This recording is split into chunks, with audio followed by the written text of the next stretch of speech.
किरण सिंह के रहते भर में खेला हनी तू खेला बारे। किरण सिंह के रहते भर में खेला हनी तू खेला बारे। अरे खेला हनी तू खेला बारे। अरे होता न कबो बेला बारे तेला देला कौबे उड़ा जेला बारे। अरे होता न कबो बेला बारे यही से टेल कौबे उड़ा जेला बारे।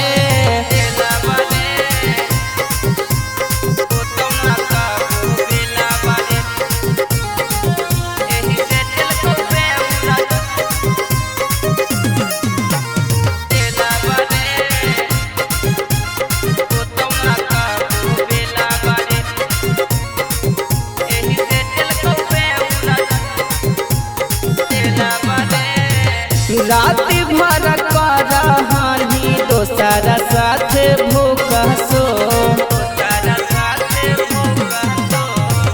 एही से लगल बेटा धारा तोरा पोकसो। डंडा में लगा के मरतौ रेड़ी वाला तेला बारे। अरे रेड़ी वाला तेला बारे। अरे होता न कबो बेला बारे तेला देला कौबे उड़ा जेला बारे।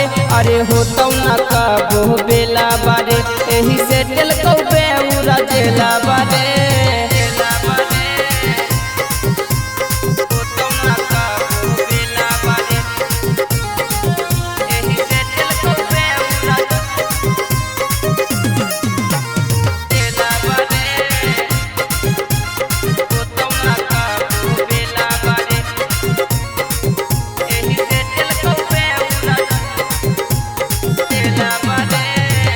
किरण सिंह के देनी बेटा तू ता बड़ी धोखा।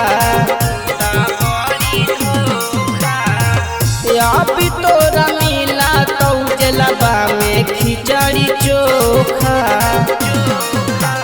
विकास बाबाला कहाँ कहू लऊ बेटा झमेला बारे।